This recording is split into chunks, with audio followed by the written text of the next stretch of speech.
what made you want to come out of retirement for a minute? Is it coming out of retirement? I think I reached out to you like back in the summer, Yeah. and I said, "Hey, you want to do some?" How long ago was it we recorded together? It was right when you were starting, I think, wasn't it? It was shortly after I started up, but it was a summer ago, if I Oh, wow. recall correctly. Yeah. Well, I was bopping around on YouTube, and you popped up in my feed, and I saw you had like 26,000 or something followers now. Yeah. I Yeah. Isn't thought, that wow, crazy? well done, congratulations. Well, I mean, it's not really to my own credit. It's mostly just because I have a bunch of psychopaths in my family, and people are here for the Schadenfreude of it.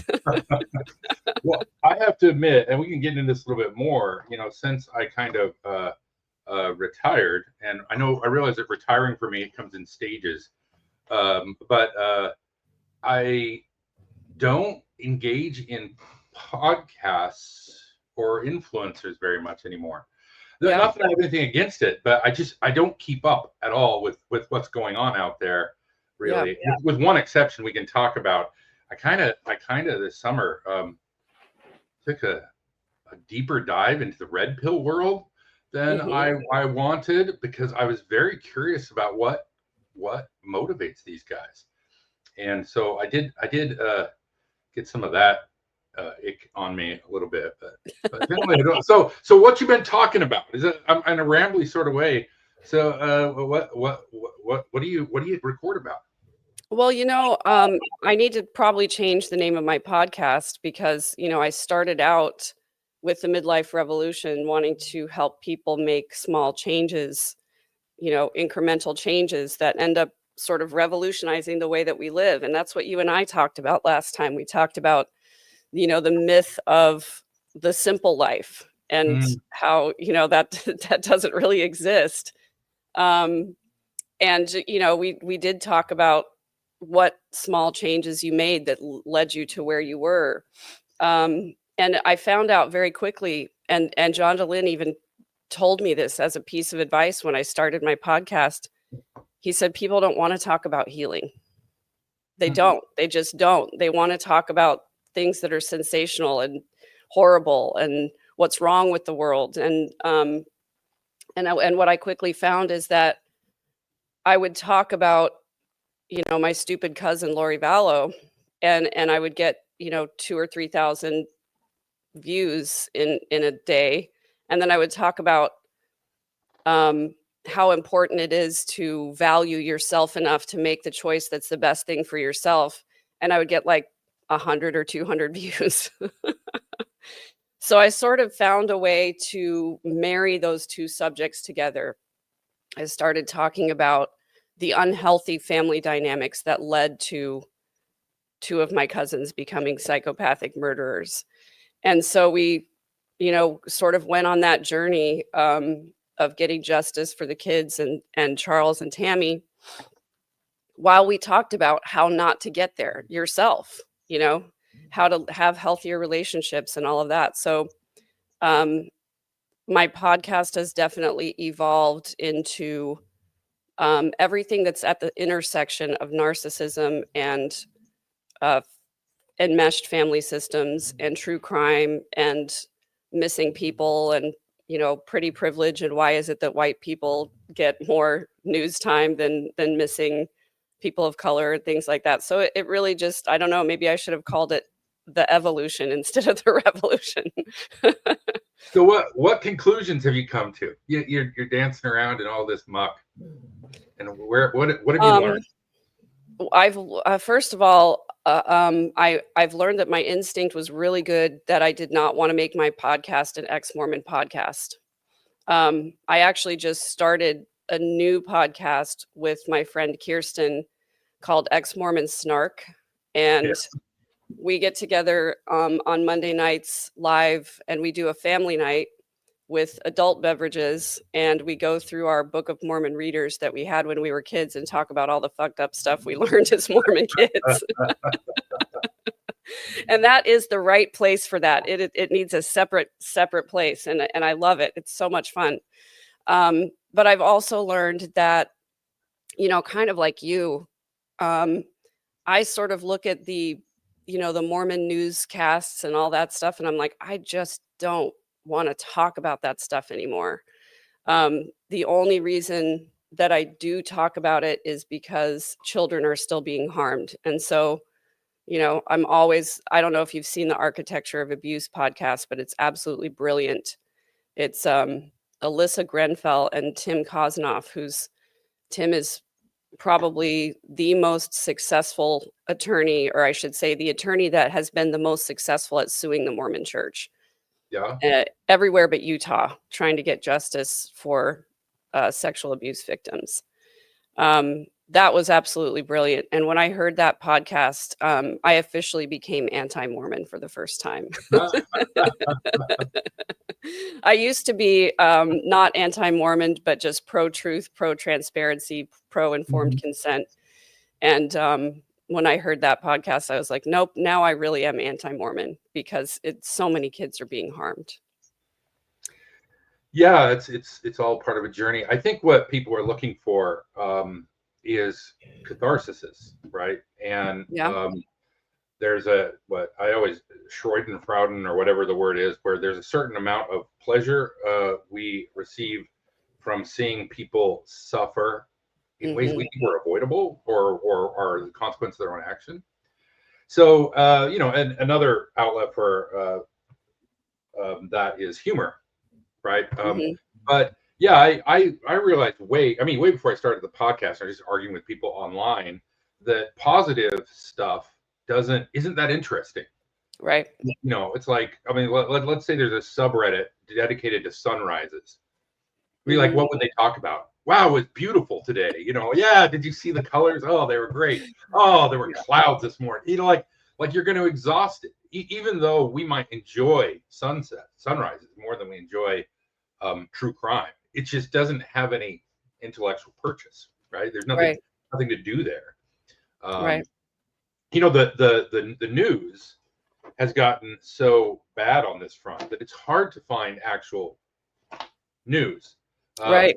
Meaning most news stories that I see, and I try to look at a wide variety, are about what could happen. And they're very rarely about what actually happened. I remember last year, I can't remember what storm it was, a big hurricane heading towards the U.S. And I was reading, in the lead up week, and then it happened, and then it just went quiet. I couldn't find any news stories about what actually happened. Well, we kind of know why that is. There's fewer reporters, right? The past 20, 30 years, we've been dismantling news services. We don't pay for news anymore, really. So we've ceded that to the corporate overlords. And yeah, the idea of, whoa, what could happen? What is much more compelling than what did happen. I don't know if you've ever done this. I'm sure you have, where there's some big thing, and then a year or two later, you're like, what happened? And you go look it up, and it turned out that it was mitigated, that the problem was resolved. But we don't get that information because it doesn't have that emotional juice. It doesn't sell. It doesn't sell. One of the things that I guess probably one of the most important things that I've learned over this last year is that people love to argue. They love to be right. That they, the people who benefit and profit from us arguing with each other are the ones who are really winning. They're the ones who win no matter who's in the White House. They're the ones who win no matter, what population gets decimated. It's the people and the corporations who own the news and who run the war machines and all of that. They want us fighting with each other over stupid shit. If they can keep us small and keep our heads down and keep us, arguing with each other rather than trying to solve the bigger problems, then they make more money and they do great. I saw it a lot with the Charlie Kirk assassination. People taking sides over. It's just dumb. Somebody was assassinated. We should be able to agree that that's a bad thing. Yeah. And I feel the same way about child abuse. We should be able to agree that trafficking children is bad. But for some reason, we assign a figurehead to those topics, and then we argue about the figurehead rather than arguing about the real problem. Yes, and it's even buried deep in our language and understanding. I mean, it's interesting that you use the word assassination. I'm not criticizing that, but I mean, why do you say Charlie Kirk was assassinated, not murdered, or not shot? Yeah, I mean, we could make an argument for using either one of those words. I use assassination just because he was somewhat of a political figure, even though he wasn't an elected official. And it seems as though the shooter's motives were political, although we don't know that for sure. And we probably never will know. No, and even the word murder is as an implication of the outcome, right? If you Yeah, murdered somebody, then you're saying that it was wrong. But right, you know, we talk about murder on the one hand, and then we will celebrate pictures of like F-15 jet fighters. right. Those things have only one purpose. That they're fire and explosion delivery devices, right? They're Yep, designed to kill people and kill buildings and just destroy. But you can see that we have used rhetoric and laced the one as its as patriotic thing, and when then we don't think about that what jet fighters do is they go and they murder people. I mean, to use that word, that they yeah, don't know, or they kill them, or right. they whatever, because you can say, you know, the Ten Commandments. I think it's funny you see the Christian right wanting to put the Ten Commandments around, and it says don't kill, right? It doesn't. There's no nuance to it. Right. So I'm like, sure, put the Ten Commandments up. Let's talk about one of the first ones about idols. Let's talk about whether or not we should have idols. You know, because they don't even read them. That's what I think is so bizarre, and was bizarre when I studied Mormonism, and bizarre after is that people argue about values they have no intention of ever keeping. I think I understand, but it's crazy. You know. Yeah, the other thing that I've learned that I think is so important is that people don't want to think for themselves. As much as we want to believe that we're smart, intelligent human beings, what we really do is most of the time, it's so much easier for us to listen to someone talk about a thing and to agree with that person and then go repeat that same thing to the other people that we talk to about that thing rather than going to the source, consuming the source information for ourselves, distilling it into knowledge, coming up with our own opinion, and then talking about that. And I found it in this ridiculous case where I played a court hearing and then I commented on the judge, on what the judge said. And I'll admit that I had somewhat of a bias in this case because I knew the plaintiff or the petitioner in the case. And, at the end of the day, the judge and the attorneys argued back and forth a little bit. But what happened is that people who were for the respondent stopped listening after they heard the judge agree with their side. But what ended up happening is the judge, at the end of the day, didn't side with either side, but he kept the petitioner's request in place. But what I kept getting were all of these comments saying, "How can you keep siding with the petitioner? The judge said that the respondent was correct." I said, "Well, yeah, he said that." And then 2 minutes later, he kept the petitioner's request in place. So you stopped listening when you saw the point that agreed with you. And I think that's what happens to us all the time. We hear something we agree with, and then we stop investigating. We stop listening. We stop researching, and we stop having a nuanced, broader conversation because it feels safer to be black and white. I think that's absolutely true, and I think that comes to the core of when I reached out to you. You're like, "What do you want to talk about?" And I think I said something like, "Well, what happens after?" Um, Mm, so when I stopped recording with Dylan, I stopped my main podcast in 2014. So for 5 years, I did a weekly, and then after that, I would sporadically appear on other people's podcasts. And with John, I did for about a year and a half, where I did it monthly. Right. So mhm. that's the history of my retirement. Um, And then I finally, like, last year or 2 years ago, I can't remember what it is. I just said, okay, I'm done. Meaning I don't want to think about it anymore. It has nothing to do with like podcasting, whatever. I just wanted time to think. And you know, it's really interesting. We don't take time to think. Um, because you know, when you're recording a podcast like you are, you spend time researching and studying. You're reading court transcripts. You're watching stuff. You're learning. You're growing. Your mind is expanding. And of course, talking through things is the principal way that human beings learn. That's how we've been learning for, I don't know, hundreds of thousands of years. But we seldom just turn everything off because we're very uncomfortable with that. During COVID, I actually pulled the earbuds out of my ears, and it was really uncomfortable during the first 6 months. Like, my mind was so stuck on consuming content that I didn't know how to think without it. And now, you know, 5 years on, I've learned to, and I don't really wear headphones anymore. When I go outside, I just go outside. It's really uncomfortable in the beginning because you're not processing things. You're not thinking about things. And I think that goes back to what you were saying just a minute ago about this in-group thinking, which, you know, I want to talk about a little bit more. But it's strange how very rarely we allow ourselves to just step back and say, well, what's going on here? I mean, even when you're doing the story, you're talking about a judge. Well, there's really no such thing as judges. There's just human beings. Yeah. But, you know, we you know, and they go through law school and and then they go through all this stuff, but they're really not any smarter than the rest of us, you know, on average. You know, our superiors, our betters, are not that much smarter. And when you find people who they tend to be really smart in one aspect. And if you look at the rest of their life, they're just as dumb as everybody else, right? Human beings, and that's what the elites, the oligarchy, the plutocrats, whatever you want to call them, they always want you to think that there's this stratification, Right. that they're your betters. And you can go talk to the peerage, the people who still hold title, and they still believe this. They still believe they come from superior bloodlines. Yeah. You go talk to the Brahmins in India, and on and on and on. It's everywhere.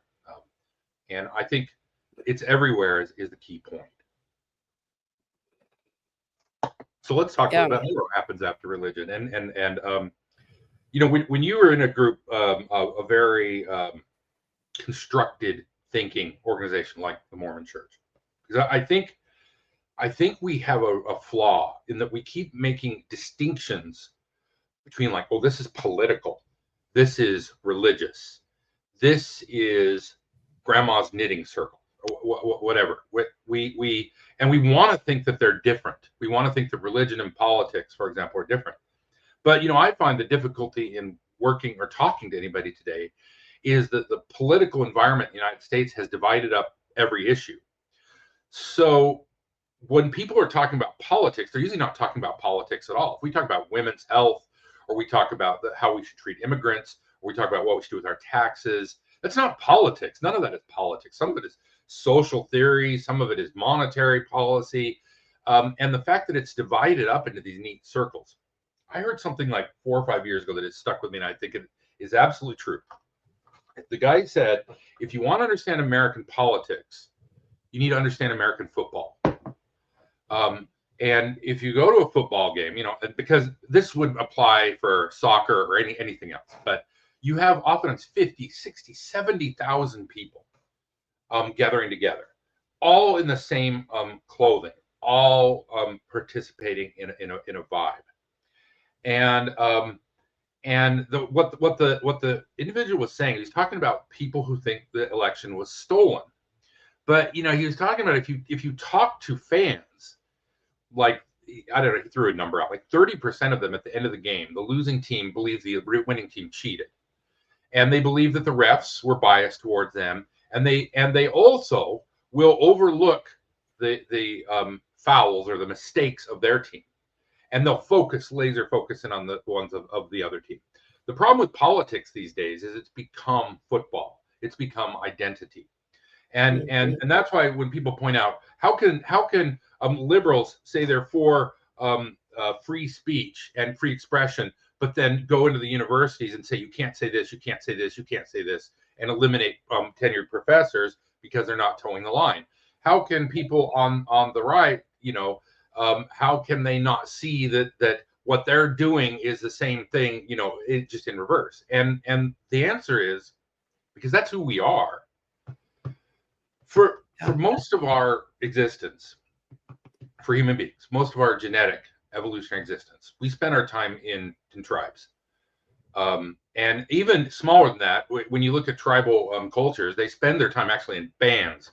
So a tribe is usually 150 to 300 people, kind of that Dunbar number, your monkey sphere, which is for the uninformed, that's basically the number of relationships you can keep track of, number of people you can keep track of. But bands are usually kin groups, and they're usually about 30 to 50. Because to get very pragmatic, if you get more people than that, you have a hygiene problem. People have to go, pop a squat in the woods. They have to, eliminate, and that fouls the environment, right? Yeah. So one of our big problems is hygiene, right? That's why Custer got beat, because they had hygiene calculations about the Indians' horses, and they miscalculated it. And they thought, oh, there can only be so many natives in this territory, but they were wrong. Yeah. So I think, first of all, we have to understand we're tribal. That's key. Yeah. Yeah. Now, once you understand that, then you look at our society and say, well, we don't have a tribe anymore. So we're all lost. Like genetically, we're all like wandering around like in a state of panic and agitation all the time. I read years ago that whenever you encounter a stranger, your cortisol levels will pop. And you're like, what? Whenever I encounter a stranger? And the answer is yes. You're like, well, what if I'm in New York City and or anywhere, and I'm just encountering strangers all the time? Yeah, you're going to feel anxious. Yeah. Because for most of human history, you wouldn't encounter strangers very often. And when you did, they were enemies. They were dangerous, right? Right. So we genetically, our genes don't know how to exist in the world we live in today, which is why it's so problematic. What am I talking about? Well, religion comes in, or political identity, or racial identity, or cultural identity, or belonging to the Freemasons, or belonging to the Rotary Club or the Sierra Club. It gives us a sense of identity. It gives us a sense of tribal connection. Yeah. And we somehow think that there is logic behind that we have a sense of hypocrisy. We don't. Because here's how you win with human beings. You first of all collect an in-group. Okay, you got to get an in-group so people feel identity. Once you do that, then you point at the out-group and you start pointing out human flaws, because human beings are extremely flawed. We're murderous, we're sexually aggressive, we're liars, we're thieves, and we all are, and we always have been. That doesn't mean everybody's going to murder, but murdering is in our genes, right? It's ubiquitous. So once you get an in-group, then you just point to the out-group and you say, see, they're murderous, lying, greedy sons of bitches. And you're right, they are. Because everybody is. Every group is. Yeah. And then what you do is then if you really want to win, then you create a way to justify the fact that you're that way. So redemption of Jesus Christ, sacraments that purify you from your sins. You never actually have to be purified. You can just think, well, even though I'm doing exactly the same thing that everyone else is, I'm justified. And those guys are terrible. I look at the Palestinian Israeli conflict, and they all look the same to me. Like they're all just murder and death and destruction. And I can't. I mean, now that I'm removed, I can't tell the difference really between Muslims, Jewish people, and Christians. They all like function the same to me, but to them, it's a really hardcore difference. So we're stuck in this thing we seem to not be able to get out of. Well, I agree with you. That I used to say, or I had been saying for the last several months, that we descended into tribalism when I realized we've always been tribal. Exactly. We've never been civilized. And the other thing that I find so interesting is that one of the things that you and I talked about last time we talked, or maybe it was just that I heard you say this. I might have heard you say this on a Mormon Stories episode where you said that you couldn't figure out a difference between justice and revenge. Yes. And I've thought about that a lot, actually, especially when I was going to my dumb cousin's trial in Arizona, because, um, carved across the courthouse was this big sign. The words were engraved in the stone. Something about, the only true mark of civilization is justice, or something like that. I know I got that totally wrong, but I saw it every single day, and I disagreed with it every single day that I went to court. And I thought that I was pro death penalty. I thought that, if you kill someone, then you don't deserve to play this game anymore, and you should be taken out as well. But the second that Chad Daybell was assigned the death penalty, I felt nothing but emptiness and sadness, because I thought, why is it that these lives have been taken and the right thing for us to do is to take another life? And I read this super interesting article a few days ago, maybe last week, where this guy was talking about the idea that we all seek revenge in one way or the other. And it is, he was doing brain studies and saying that revenge seeking is as poisonous to your brain as methamphetamine and other really hard drugs. And so he was presenting this idea of the thing that combats that is forgiveness. But to me, forgiveness is an entirely religious concept that is not helpful for a lot of people, because they do it in the wrong way. There can't be such a thing as forgive and forget, because that's not healthy for you. If you are in a relationship where someone continues to harm you over and over, and you just say, well, I forgive you, I forgive you, I forgive you, that's how you end up with, interpersonal violence happening at some point. Mm-hmm. And so I like the idea of releasing the negative feelings that I have towards other people, but then I continue to use that information as I go forward in our relationship, of what's safe and what's not safe. And I think one of the other things that what you were saying brings to mind is that existential fear of freedom. Fear of freedom is a real thing. And I think that the reason we go back to tribes and groups is because we're afraid to be free to choose our own thing, and to be, to have our own opinion. And as I was saying before, it's just so much safer for us to agree with a tribe or agree with a group, rather than to be out on our own with our own opinion and our own ideas about things. Well, I agree with that wholeheartedly, but I think it's deeper.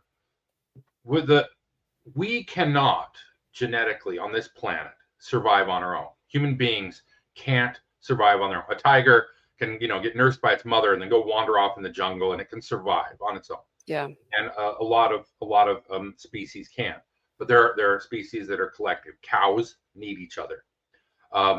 Human beings need each other. So that impulse of when I love how you framed it out as complete freedom. But if you have complete freedom, you're not constrained by the tribe anymore, which means you're not contributing to the tribe, which means you risk ostracization. One of the oldest cave paintings that's assigned to human beings, as opposed to Neanderthals, has a stick figure or whatever laying on the ground with a bunch of spears coming out of it. And then there's a group of stick figures around it, like holding their spears up. Wow. I mean, that's one of the oldest known pieces of human art. And I think that when we were in a tribal system, and we can see this anthropologically, that when somebody behaves incorrectly, they get ostracized.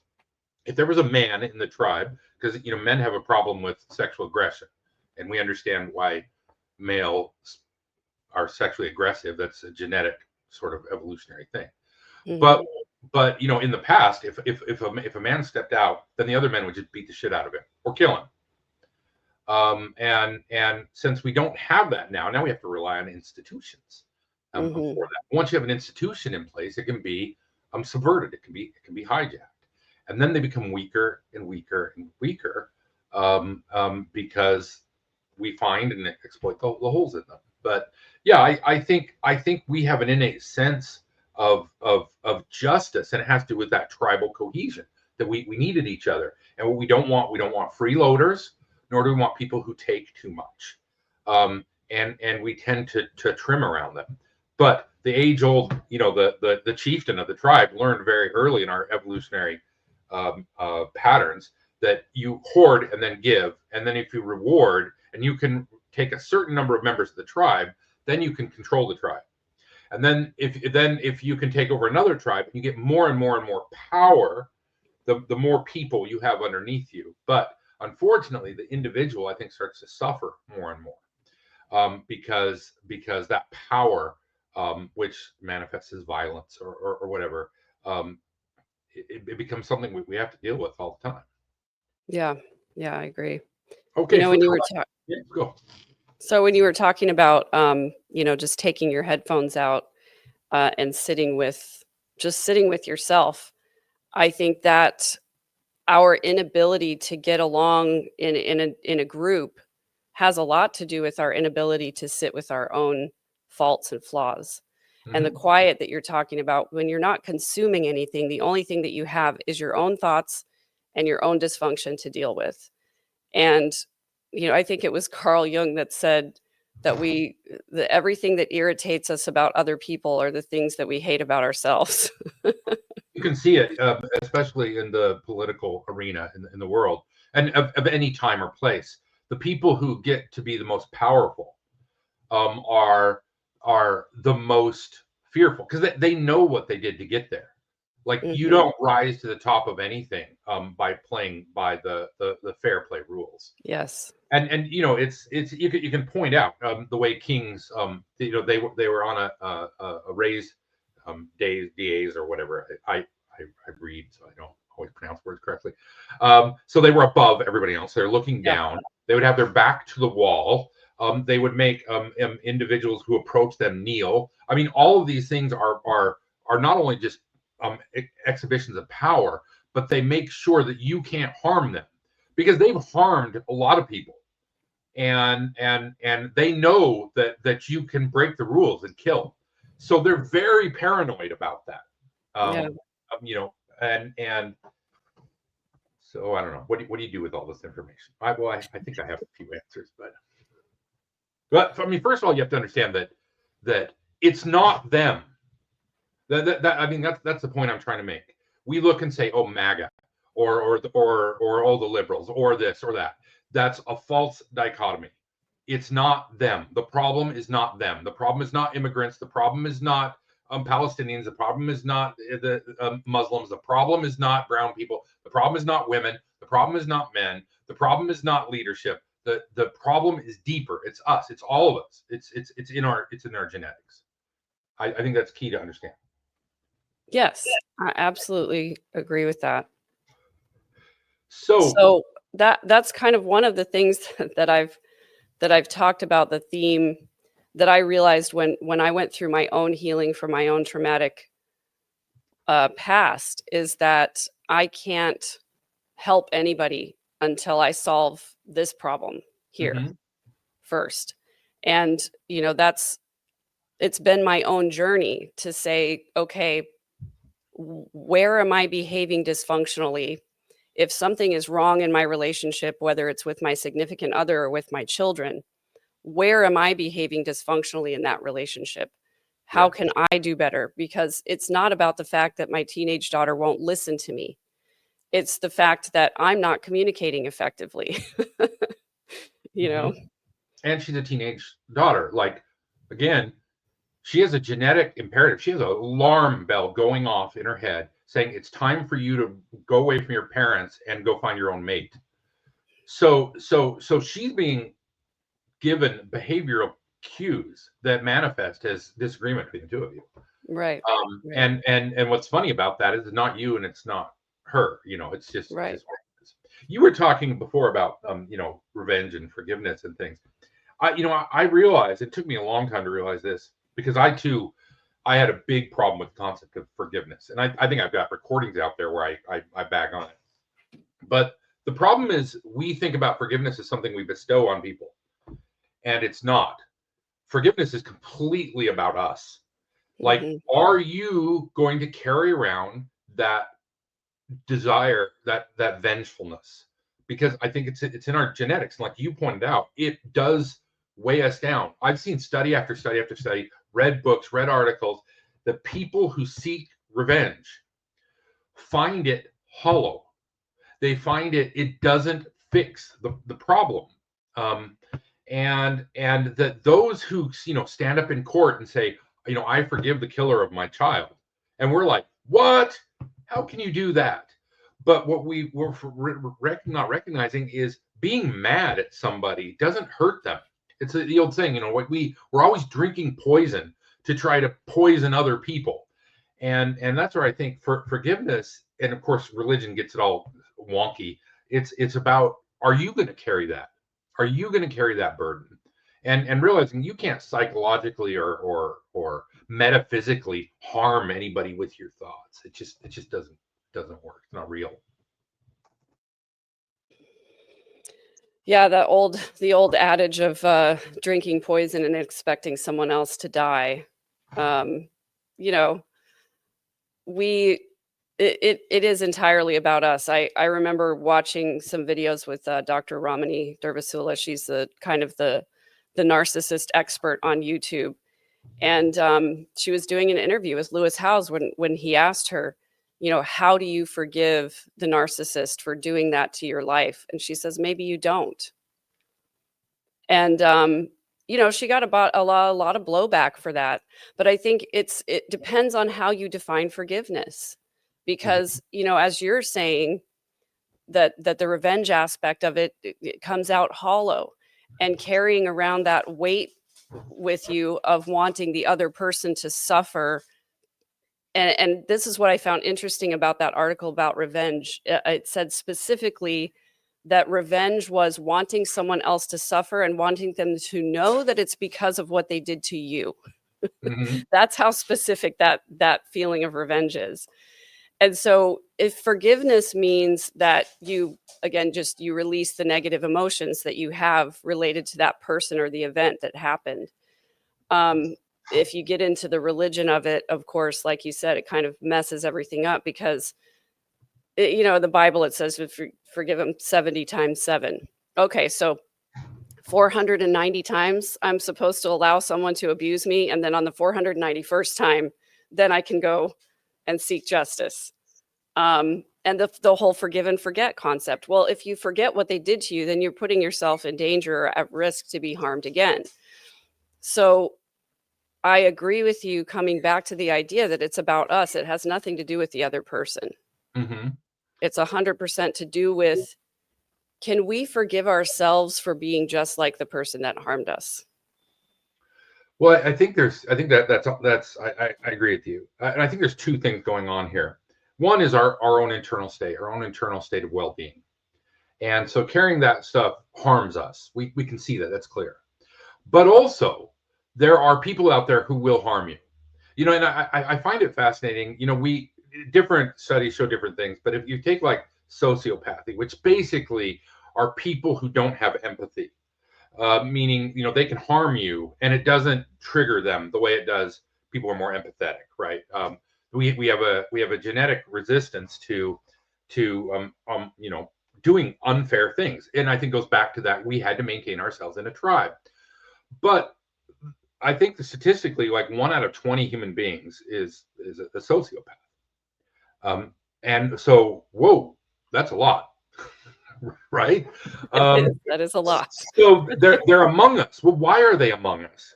Well, human beings have a big problem, and we've had it for a long, long time. And which is our number one predator is human beings.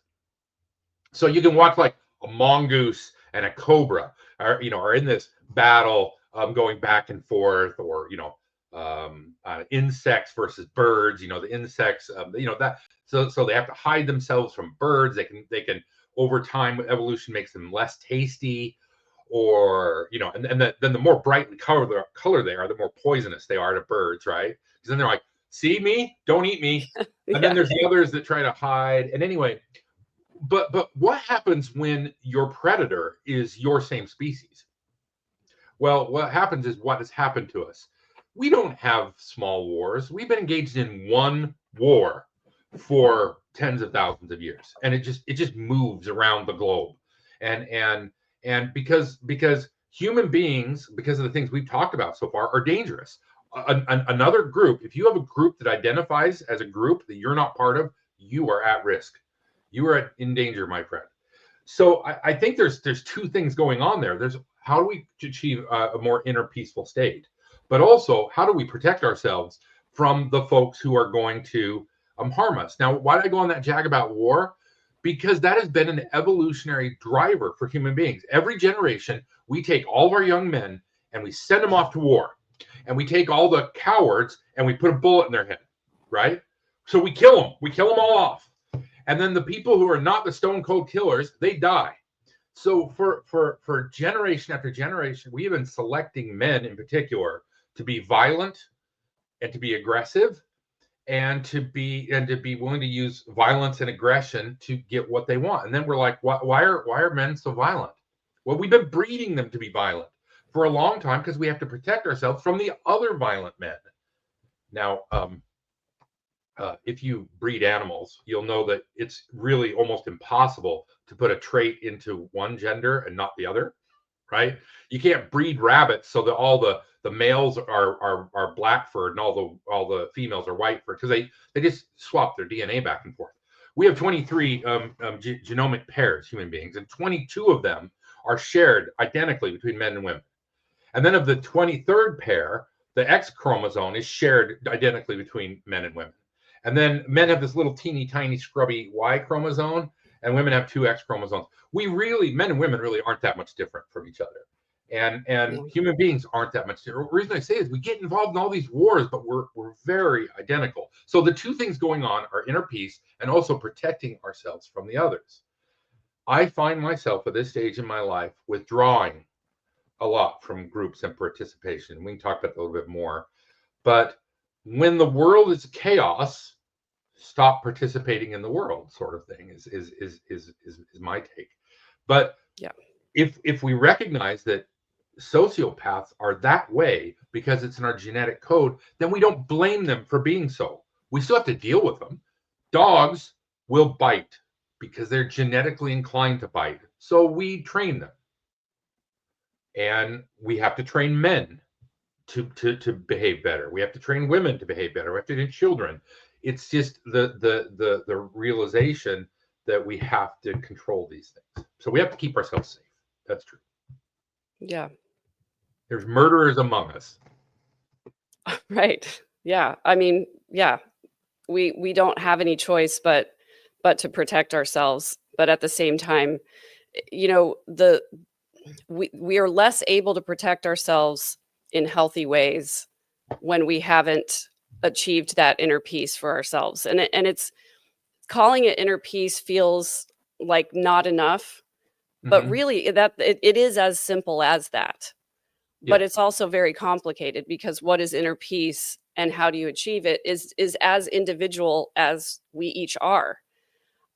Because what disrupts our peace is the way that we have interacted with human beings since birth and the way that they have interacted with us. And so, what bothers one person doesn't bother another. I've said this so many times that, two people can experience the same event and have a completely different reaction to it. This is where we get a lot of the victim blaming and victim shaming of like, it wasn't that bad, just get over it. Well, what felt dangerous to one person didn't feel dangerous to another because they maybe have overcome that situation already. They figured it out. So how do we get to inner peace? There's no one solution to it, but I would posit that each of us actually knows what we need to do in order to achieve that peace for ourselves. But we gaslight ourselves into thinking we don't. We don't trust our instincts well enough because it feels safer to trust the instincts of the group or to trust whatever the group is saying. And if we listen more to the group than we listen to our own inner voice, then we end up betraying ourselves, because the group doesn't actually know what we need. We know what we need instinctually. But sometimes we dismiss it and we say, oh, that's silly because the group would never think that that was the correct thing to do. Yeah, absolutely. Absolutely. But then we go back to our genetics, and our genetics say you're better off engaging in groupthink than in individual think. Because if you apart too far from the tribe, you're on your own, and that means death Right. for our genes, right? Hmm. So we've got these tensions between in group thinking and individual thinking, and oftentimes that when you're part of a group, sometimes they say, oh, everyone goes off to war, and you got no choice. If you stay back, you're a coward, and you will be Right. ostracized, and your life will be made miserable.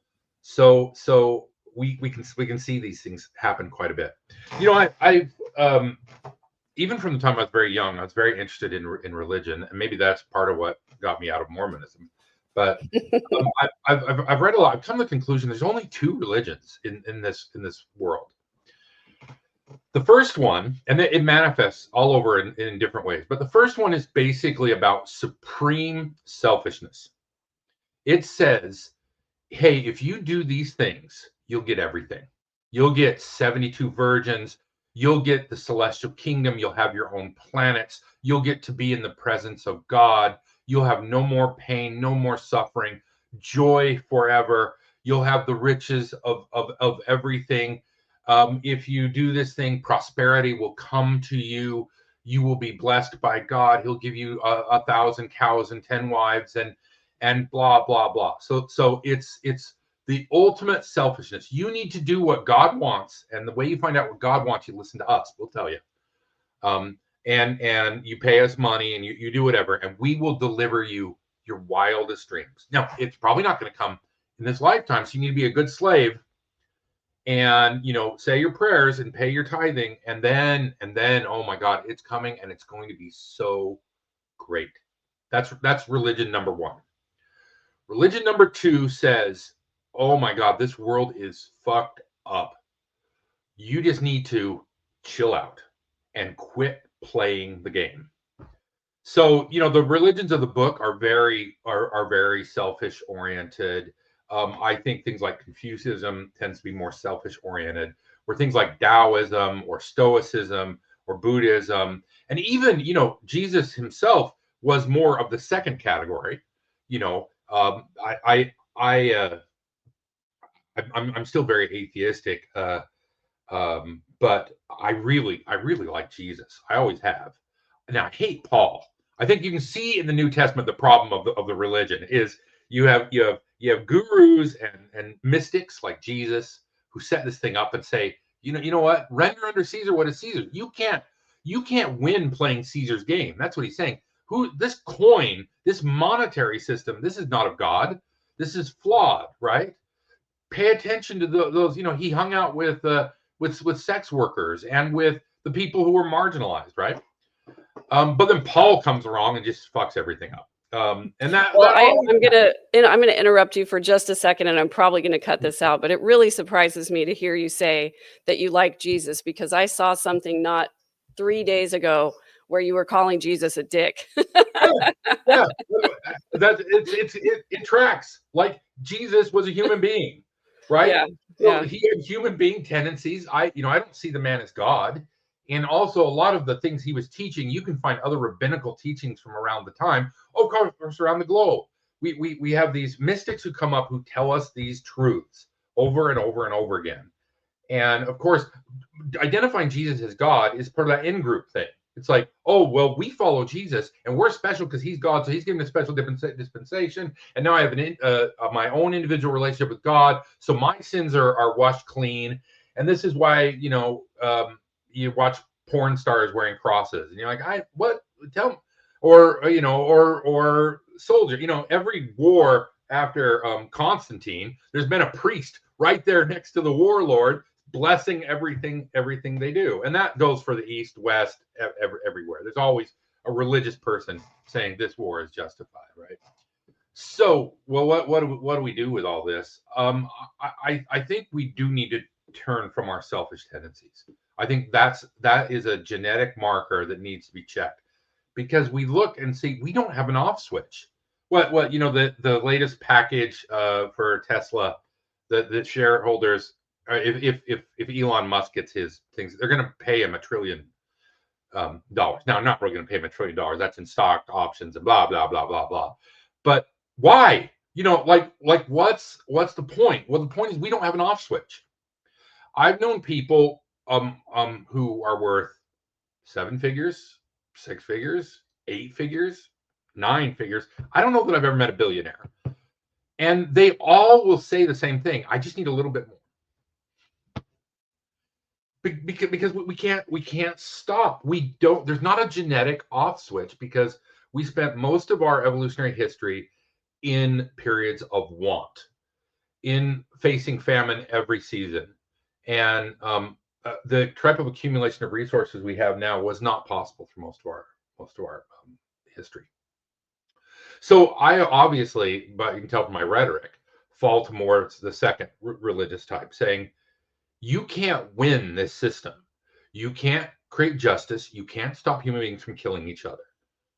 All you can do is withdraw. I can't keep Jeff Bezos or Microsoft or all these other things from doing wicked, evil things. But I can try to stem the amount I engage with them. I can try to mitigate my shopping, mitigate my footprint. And I think we talked before about the simple life. More so now for me is just trying to not engage in things that I don't want to engage in. Like I will still buy things from Amazon because if I need specialized gear, sometimes that's the only place to get it. But I try to do so less and less and less and less, and that's what I can do. Yeah, and that's been my journey as well lately has been to say like I can't fix this, I can't change it, and so I just choose to withdraw. Mm-hmm. And it's been my advocacy to other people to say, again, the left and the right or the black and the white, whatever labels you want to put on it, people are going to continue to fight and argue on one side and on the other side, and the people who profit from that are again the news Mm-hmm. people and the war machine and everything. So what can I do about that? All I can do about that is refuse to participate in it. Yeah. I'm just not going to have those conversations because they're not productive. I cannot convince anybody that they're incorrect in their way of thinking, and nor can I be convinced. The only way that I can change my mind is to change my own mind. And so I find myself too, I many times over the last year have said, that's it. I'm out. I just want to go live in a cabin in the woods by myself and stop participating in all of this bullshit. Mm-hmm. But there is the other part of me that still exists to a large degree that says that I still believe that there's a way to participate in society in a healthy way. There still is an altruistic part of me that wants to be part of the healthier conversation rather than to just completely stop talking. And I don't know how much longer that part of me is going to stay alive in the climate that we live in, but as long as she still exists, I'm going to at least honor her desire to have a voice. Well, if you look at the myth, the story of the Buddha, the Buddha Siddhartha, grew up in absolute luxury, but in a way where no pain, no suffering, had everything that he could desire, and then he realized that it was false. Sickness would still come, death would still come, the riches would not last.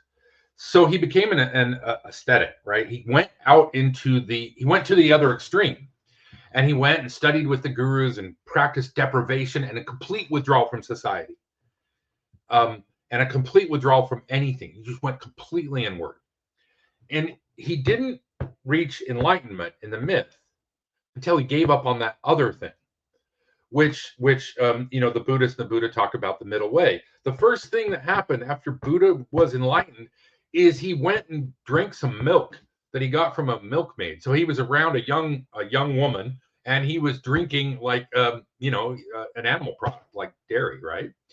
And I think that's a hard lesson. That's the middle way is hard. And if you just say I'm pulling out completely, well, you can't.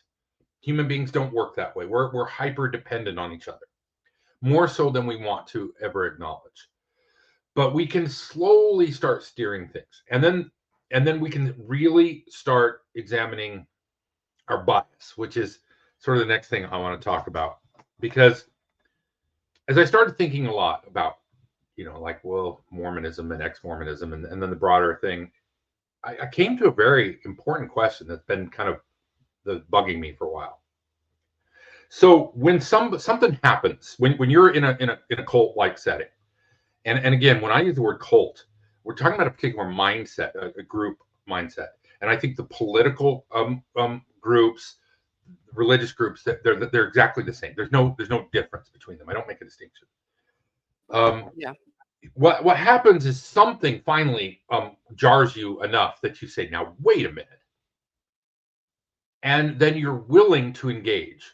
Like, my old Mormon content, I used to say, and it really was true, that I had no interest in talking to Mormons because I didn't think it did any good, because they were in a group thing.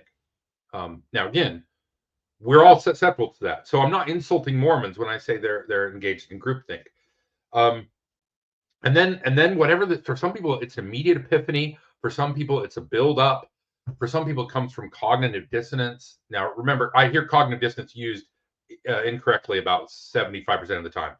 Cognitive dissonance means you believe two things that are contradictory, and it gives you problem. Because the problem is there's a lot of people who believe two contradictory things, but it doesn't give them any stress. They don't have cognitive dissonance, right? Right.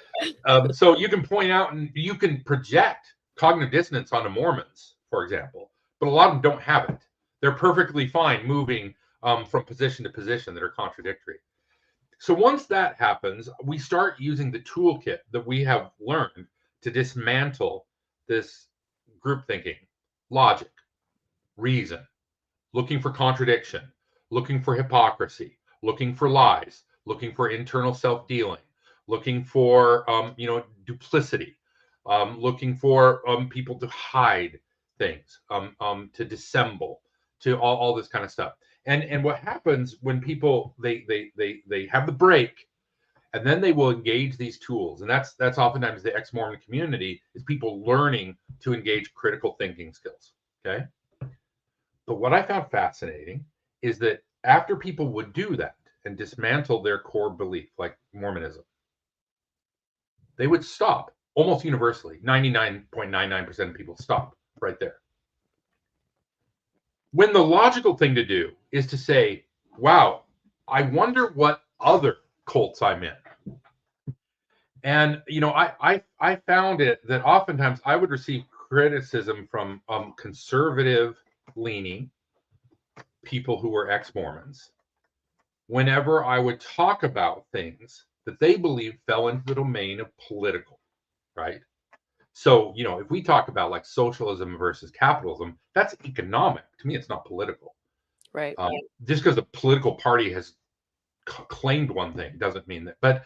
But so I found oftentimes that you would see people and I've seen this on the left too, especially with thought control.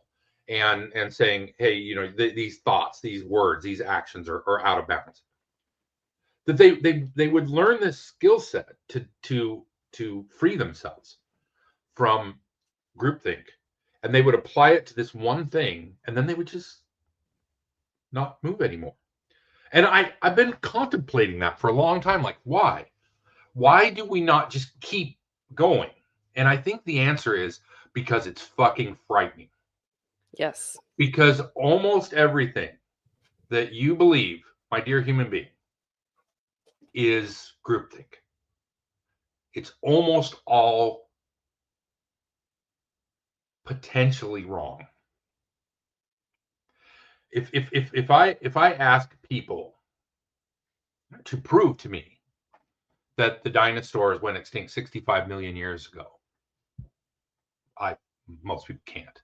If I ask people to prove to me the Pythagorean theorem, most people can't. If I ask people to tell me the difference between statistics and science, most people can't. So we have these things, but we really have accepted them because we've been told, right? And education, unfortunately, when you go take a 101 class, like physics 101 or religion 101, what they usually are teaching you is vocabulary. They're not really, and you usually have to get into graduate school before they'll even talk about the problems in whatever discipline that you're looking at. We don't teach people to be critical thinkers at all. And what I think is fascinating is that people will learn that skill set because they encounter that they're in a cult, and then they just stop. Well, the American liberalism is a cult, American conservatism is a cult, and what, because it has those cult-like groupthink things. So when I talk about my two religions, the second religion can only be achieved by if you keep applying that paradigm to everything. But you realize when you're doing that, you're naked and you don't have a lot of scaffolding and you are really vulnerable. And that is just too horrific for most people. Yeah, terrifying. Terrifying is the right word for that. Because it really does require you to dismantle everything. And if you dismantle everything, then what do you have left? You're just out here in the universe, as a meat popsicle. Yes, I think that's the fear. But as somebody who spent a lot of time trying to do that, and I ultimately, I'm not saying I'm enlightened. I'm not anywhere near enlightenment. I'm a flawed person. But I think ultimately that's what enlightenment is. It's to remove all the biases. And once you do that, then you start seeing the world as it is, and you start seeing that it's just goofy. If you go read the Tao Te Ching, the Taoist book, it's not very long. Most people could read it in an hour. What you'll see is like, oh my God, they're talking to us. He talks about political movements, and he talks about, and it's the reason he's talking about us today is because it's always been this way. Like there's always mad princes maniacally seizing power. There's always battles. There's always priests telling people to be chaste and yet engaging in lascivious action. Like that's always been and it always will be. So once you start dismantling that, you say, "Oh, you're the clergy. Okay, I know what that means." And so you inherit a very skeptical worldview. But if you stop there, you're doing damage to yourself. It's like I talk about revenge. You have to recognize, oh well, people murder because people murder. It's not a flaw in that person per se. It's a manifestation of a flaw in our genetics and what it means to be human. And so you have to simultaneously accept that and then strive against it. And oftentimes the Stoics and the Buddhists and the Taoists and the orders of monks, like in the Christian world, they would withdraw, sort of. They still had to grow their crops and they still would interact with the world around, and they would try to do peaceful things, and they would try to make the world a better place, but they would recognize the limitations of their power. And I think that's what we have to do individually. We have to start just dismantling things. I live in Oregon, and my children and I, we're more agrarian bent. We're more agriculture. And I know from statistics that most people in Oregon are conservative. A lot of them are MAGA. And so, but I interact with these people a lot. And do you know how I know who's MAGA? I don't. It's all just bullshit. You can't tell. You can't tell. And when we're talking about sheep or we're talking about fields or whatever, we're the same. MAGA and liberal America are more the same than they are different. And all of us have been sold a lie. And that then you mentioned it before. What the elites want is to keep the proletariat, to use the Marxist word, infighting, because we are way more powerful than they are by a long shot. And if they can keep us fighting on different things without finding middle ground, then they can steal more things from us. They can take more from us. I agree with that. Yeah, and talking about I don't know. I had so many thoughts go through my head as you were talking that, that I can't land on one. And one of the thoughts that went through my head was, man, I'm going to have to listen to this back again because there's so much that you're saying that I agree with. But where, which salient point do I pick to speak more about? Because it really is not any more complicated than just what you're saying.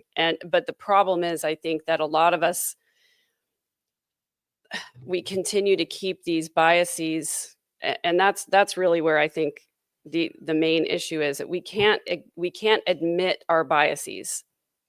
That's kind of step one, is Hmm. to admit that we have them, and step two is to figure out why we have them. Because if we can figure that out, then we can be open to changing our biases, or to eliminating them altogether.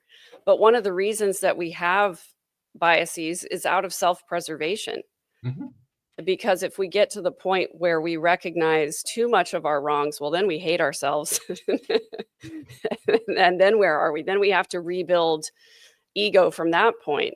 So I think that's one of the reasons why I think that the Tao Te Ching is useful, is because it requires us to deconstruct some of our personal biases about ourselves, and to realize that we are part of the problem.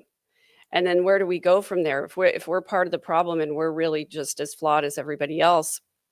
And I love what you said, that, the right and the left, they have more in common than they do different. And I think that that's true about all of us as individual human beings as well.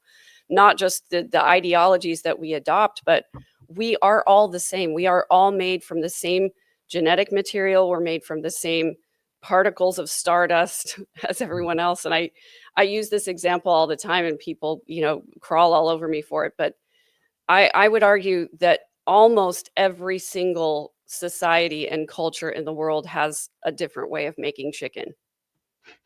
You know, if you think about all of the different world cultures that there are, there's chicken Kiev, and there's, stir fried chicken, and there's fried chicken, and there's, you know, Hmm. chicken cacciatore. We've all had to figure out a way to survive. And we use the resources that are around us. And just because they use more basil in Italy than I do over here doesn't make them wrong and me right. It's Hmm. just that they're using the resources they have around them, and that's not what I have around here. I Exactly. mean, can it be that simple? Am I wrong to distill it down into something so ridiculous? I think it is that simple, and I think that's what Marcus Aurelius and the Buddha and Jesus and all these guys were trying to tell us, that it really is more simple than we think it is. I mean, let's take, since we're talking about America, let's take now I'm going to use the word progressive and conservative. Those two are the same thing, meaning when you have an in group, you can't have an in group unless you have an out group. So that they're, it's two sides of a coin. And meaning you have this side, you have to have the other side, because implicit in what you're doing. And I want to make a distinction, because I think one of the ways to recognize you're in cult like thinking is whenever you construct a binary. Binaries aren't real. Like left and right is not real, because you can move in an infinite number of directions, right? 360 at least. Like, if you want to take that. Right. So saying left and right are not real, but it sounds like I'm talking out of both sides of my mouth.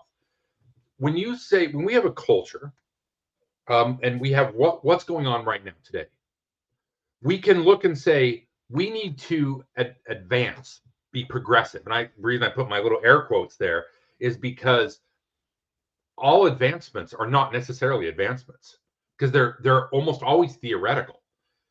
So we're not talking about real science. We're talking about hopes. So you have the idea of being progressive, of adopting the new methods of agriculture, new methods of dress, new methods of intergender dynamics, new methods of making and distributing wealth. And then you have a conservative view, which is, hey, we're moving too quickly, or we've left things in the past that we need to return to. Those are two philosophies that are implicit by one another. You can't have one without the other. So if you identify with one of those camps, you say, I'm a progressive. So you start seeing conservatism as the enemy. Well, you're nuts, because you can't win a war against ideas. And no matter how much we wrap ourselves and say, okay, MAGA is conservatism. Well, I see people on the left start associating conservatism with MAGA. But really, there's an infinite number of ideas that can be progressive or conservative. And most people have conservative tendencies and progressive tendencies. Now, I tend more towards progressiveness for two reasons. One, I like science and I like progress, and that sort of stuff leads to progression. Plus, I use this mental exercise. Pick any time between now and 14,000 years ago, randomly. Now, say who's likely to be more correct, the progressives or the conservatives? And I think progress has been great, but it's led to some major problems. You know, it was progressive for us to move to towns, and we can mark in the anthropological record when we started doing agriculture and moving to towns. Our bone density went down, malnutrition, our dental hygiene, like we as human beings suffered. And we continue. Well, that's a progressive idea, right? At least it was at the time. So the problem between in America right now is we're trying to divide into these camps that aren't even real. They don't even make sense. They can't actually be divided. So it's not about what the philosophy. You know, it's a mistake to think that the MAGA is that way because they've gone through all these ideas, or the LGBTQ community.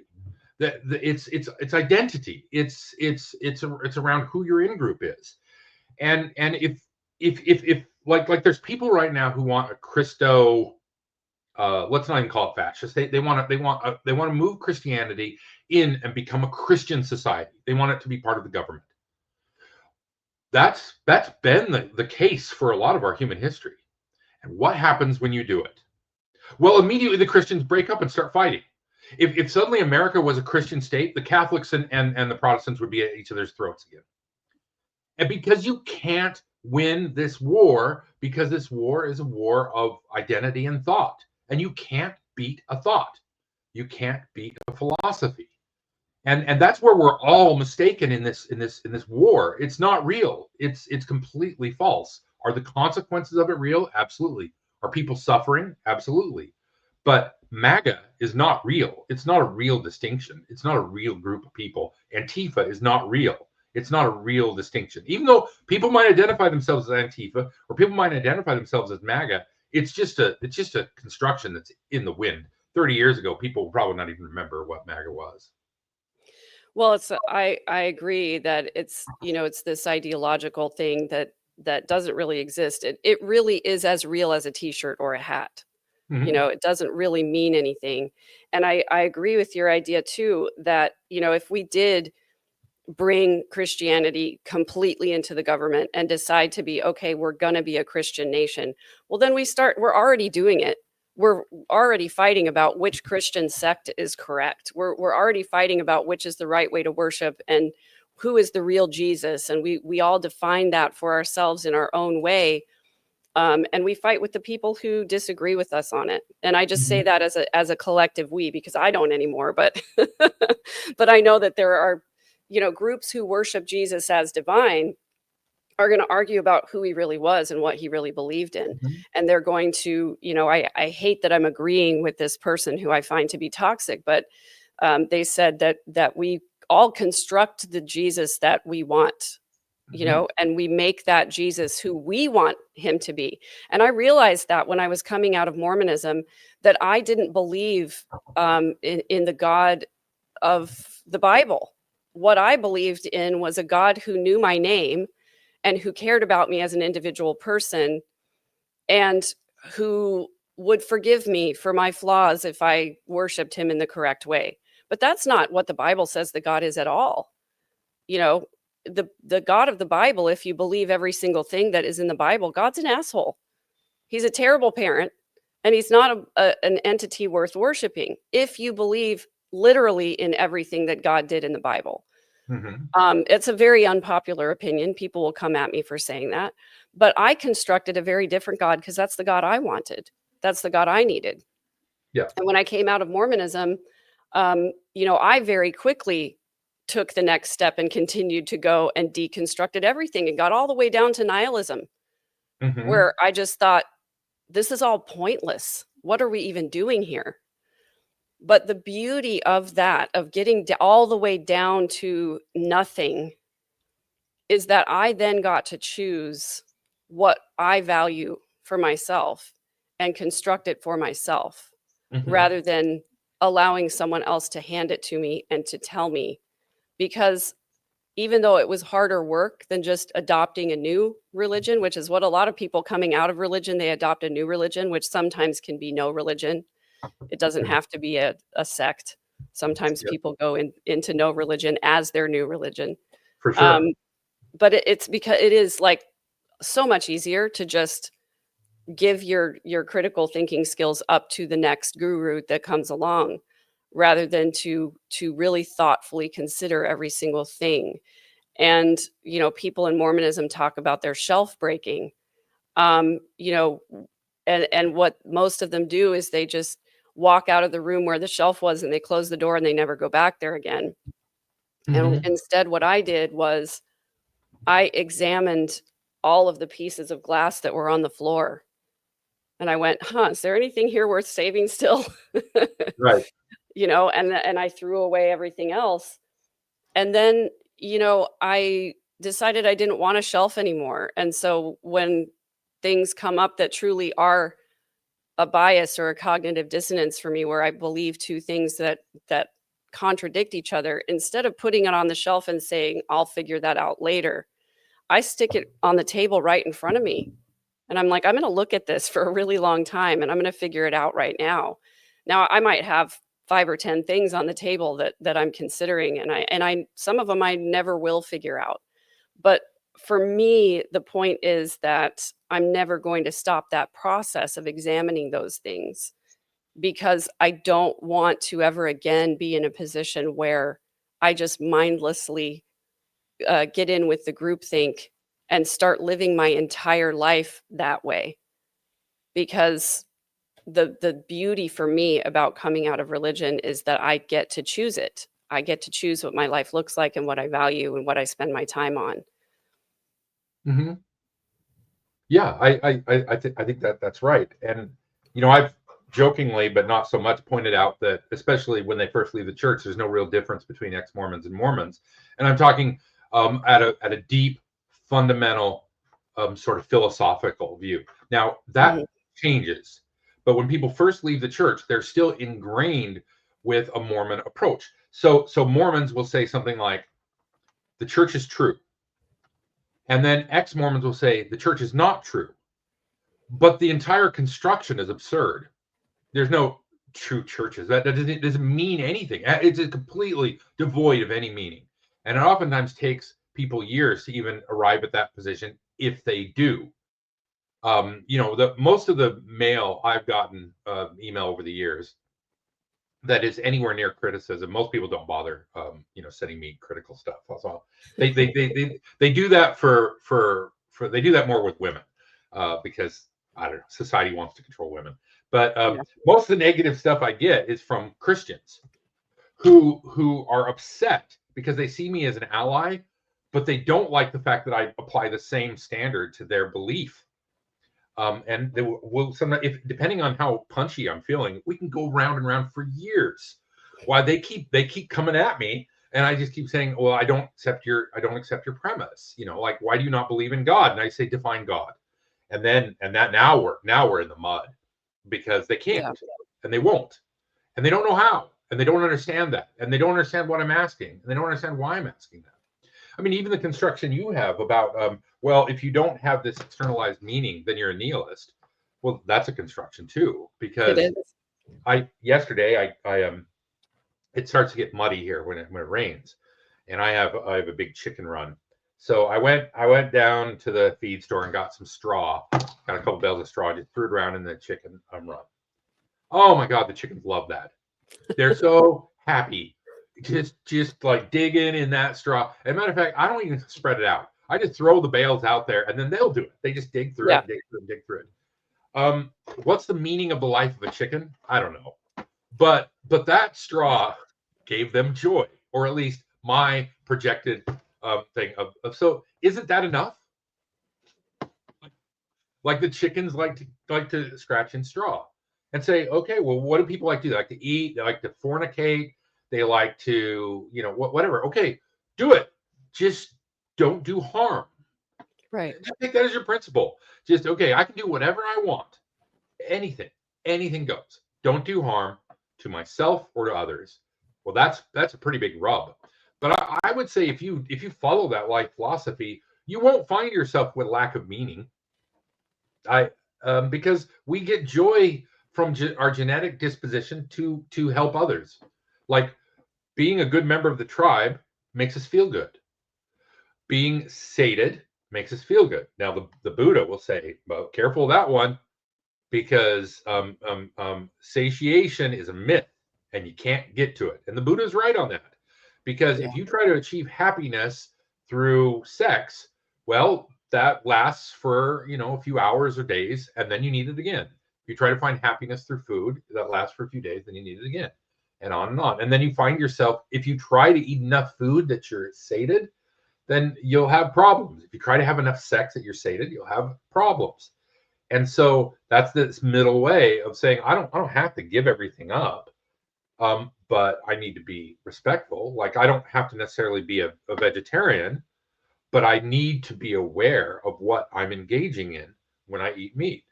And I think that's that to me, that's the secret of happiness. And I'm going to ask you that because happiness is a fleeting state. Don't go after happiness, go after peace. Yes. Peace in good times and in bad times. Um, I'm gonna give a little pushback on your chickens, because how do you know that they were happy? How do you know that they weren't just agitated as hell, that you put that stuff down there and they're frustrated and they're trying to get rid of it? That's a good question. And you haven't spent a lot of time around chickens, have you? No, I haven't. They're fascinating. You know what's really fascinating about them is they have tiny little brains, but they exhibit a lot of the behaviors human beings do. They organize themselves into hierarchies. They take the weak and they punish them and will sometimes kill them. They I've got two sets of chickens, right? Ones that are 4 months older. So my flock was decimated last year. We had a mountain lion or a bobcat Mm. kill them all. So I got some in February and I got some in June. So if you introduce chickens that don't have a mother, now this is funny. If they have a mother, the other chickens will not attack the little ones. But if they don't have a mother, the other chickens will attack and kill anyone that's weaker. And you see these Instagram, usually women who are like babying their chickens and kissing them. Those things are killers, right? But so you have to keep them separated until they're big enough that they won't kill each other. Well, my new set has 2 roosters in it. And about a week ago, I opened up the run that I keep in. So I keep them near each other so they can smell each other and see each other, but they can't touch each other until they're big enough that they won't kill each other. So that came and I opened it up. So the new flock has 2 roosters. And the roosters are, of course, bigger and stronger than all the hens. They're like this little gang at first. They were walking around and the others would scatter because the roosters, but and it's just funny to watch their dynamics. Well, I'll answer your question. They make happy noises and they make sad noises. If you watch them for a while, they're like dogs. You'll figure out when your dog is happy and your dog is sad. He'll tell you. They make clucking noises when they're telling everybody there's danger and they all run to hide. They make other clucking noises when they find good food and they all come running to it. So they're a little bit more sophisticated than we might think, and you just have to watch them. I can tell when they get the new straw. They're excited, and they're engaged, and they're digging, and they're happy. Yeah, they have big Yeah. smiles on their face. Yeah. On their beaks. Well, the only reason that I asked that question is because, you talked about do no harm, and even do no harm is a bias and a construct, because even when we think that we're not doing harm, we probably are harming someone in some way. Mm-hmm. And so what I like though is the idea of being aware that that's the fact, instead of being maybe self-righteous about, my philosophy is to do no harm, and so I will not harm anyone. Well, guess what? You probably are harming people, you don't realize it. So being aware that that's the case, we can have the humility enough to say, I don't know everything. I don't want to tell other people how to live their lives. All that I know is that I've figured out a small thing for myself that I think works and I think makes me feel peaceful. Mm-hmm. And I'm I know that I'm the best version of myself when I have peace. And I know that I'm able to show up best for the people I care about when I do have that peace. And so I'm going to keep looking for that. I'm going to keep examining things so that I do as little harm as possible. And I that's all I agree. can do. And I think you have to keep interrogating it over and over again, because Hmm. it's sometimes easy. What's the old saying? That you can't expect a person to recognize the truth when their salary depends on not seeing it. I mean, I'm Yes. paraphrasing. Yes. And that's been a paradox I've contemplated my whole life, how there's a lot of corrupt companies out there. But an attorney who leaves a company and says these guys are corrupt is extremely rare, right? Um, and the same thing with corporations. Think about like Enron or something. That's an old throwback for some people. Yeah. There were tens of thousands of people involved in that, and who were seeing what was going on. But they reasoned it out. But so I think we have to keep questioning, and have to keep, and then trying to improve increment by increment. When one goes to extremes, and I think there's a lot of extremes. For example, I can understand that people don't want to kill animals. I get it. I don't like doing it. But having been around animals now, watching an animal die of natural causes is tough, because they don't understand what's happening. And Right. oftentimes they just get sicker and sicker, and they'll start laying in the mud, and they'll dehydrate, and it is brutal to watch an animal die. So one doesn't have to be around them very long before, when they see the signs that they're going, they just cut the suffering short, Yeah. and as harmlessly as possible. I know this is a probably most people have heard this, but like most of our methods of execution that we have created have been invented to make it more humane. Like the guillotine was invented to try to make it more humane. Actually, hanging people, when you hang people correctly, it snaps their neck, and they die pretty instantly. Is the idea. Yeah. Um, and lethal injection and some of those things were designed. Now, sometimes we discover they're not as humane as we thought they were. But Right. I think there's oftentimes an attempt to try, and that's why we have to keep trying. We have to keep going at it. I'm so frustrated economically by that we've divided the world into like capitalism and socialism. First of all, those two things are not even diametrically opposed. But like it's like we collectively turned off our minds. We should be saying, okay, we've tried democratic capitalism, and we've tried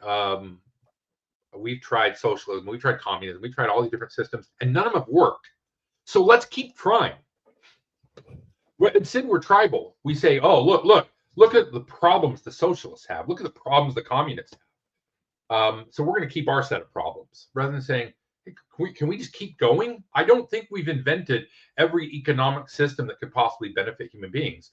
Why are we stopping? And I think that's part of this whole peace thing. It's you can still be curious. You can still be looking for better ways to do things incrementally, and live a better life. But you have to keep asking the question of harm, and realizing it's really hard to have a zero harm scenario. Yeah. But we can strive for it. Yeah. Yeah, exactly. And I think it's a great way to sort of put a cap on what we've been talking about, because it's about continuing to question, continuing to be curious, and having new ideas, having the courage to have a different idea than the group and try it out and fail at it.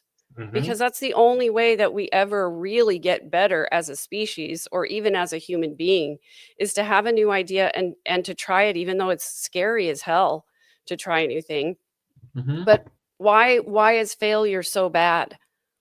Why are we so scared of that? Because failure is only a place to start new again. I agree, and I think it's because we're so vulnerable. You know, in my job, and I work in tech, and part of my team has to be R&D sort of innovators, and I have to spend a lot of time encouraging them to make mistakes and to fail, because we have this American attitude that the people who are the best succeed from the get-go. They sit at a piano and they play like a maestro, and that's what we want to emulate. But you're right. We have to give ourselves the grace to say, try something, say, well, that didn't work, that didn't work, that didn't work, and then try to move upward. And we have to have the grace to do that with ourselves, to say, hey, you know, this wasn't. I tried something here and it wasn't perfect. I One of my favorite shows is a BBC British show called The Repair Shop. And the what they have is they have this big barn. They're on a kind of historical farm, and these are all experts. Like they're doing high end repairs, like on Ming vases and stuff like that. But if you watch the show and you watch carefully, you'll see them fail quite often, but you won't catch it because they don't frame it as a failure. They say, "Well, I tried this, and now I'm going to try this, and now I'm going to try this." Where I think as Americans, we oftentimes try something that fails, and we're like, "Oh, when I'm my guitar uh, there, I'm a pretty mediocre bass player, and I can watch people play online that have skills that I'll never get to. I can be discouraged by that and say, well, I'm not a maestro, so what's the point? Well, that's the point is learning to do something. I put together models, and I paint little things. That's one of the things I do for peace. I don't really have any joy in owning the model. As soon as I get it done, I'm like, now what am I going to do with this thing? But it's the process, right? And I think that's where joy and peace and happiness, finding those processes. You're not ever going to love playing the guitar because you're a great guitar player. You become a great guitar player because you like practicing the guitar. Hmm. And I think when we take success out of the equation, then we can find peace. I agree with you. The joy comes in the small moments in the process, and because it's almost like we've said about revenge as well, is that once you achieve it, it's empty and it's hollow. So I learned how to play Rhapsody in Blue on the piano, and Wow. and it's fun, and I enjoy playing it. I don't get it all right every single time, and if I did get it all right, there would still be a pursuit of better, because I could have been more expressive here. I could have been more articulate there. I could, Hmm. it's the pursuit of something better that we have to learn to love. And like you say, not framing failures as failures, and not telling us this ridiculous story that because we tried something and it didn't work, that means we're a bad person. Or there Hmm. means there's something wrong with us.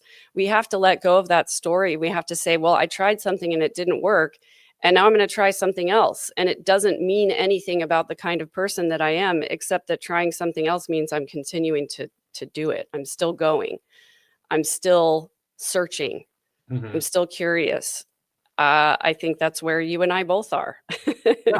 I look and say my life as a devout Mormon, and my life as a devoted ex-Mormon, and then a religious deconstructionist, and then where I'm now are all a single thread for me. They're just Yeah. manifestations, and that those groups that divide themselves, that's like we've talked about, it is erroneous. So the good news is a everything's not as complicated as we think it is. The solution is maddeningly simple, and we can keep striving towards it. And it's the Buddha and Jesus, they both taught about loving kindness, empathy, compassion, understanding, recognizing that we're all flawed. That's why I keep going back to evolution. We're all share the same um, genetics. What separates the cheaters from the non-cheaters is mostly opportunity, you know, Mm, and yeah. and drive and will, and those are things we don't even understand, you know. So Yeah. there you go. Well, thank you so much for taking the time to talk with me. I always appreciate the exchange of ideas, and you might have seen me, making a couple of notes. There's always something that I want to look that up, and I want to explore that more. So many of those ideas, and you're welcome anytime that you want to come and shoot the shit with me because it's fun.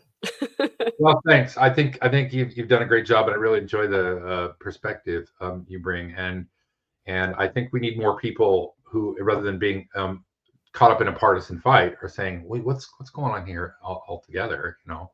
Yeah. Yeah. So thank you for being a leading voice in that. I appreciate it. Oh, thank you. I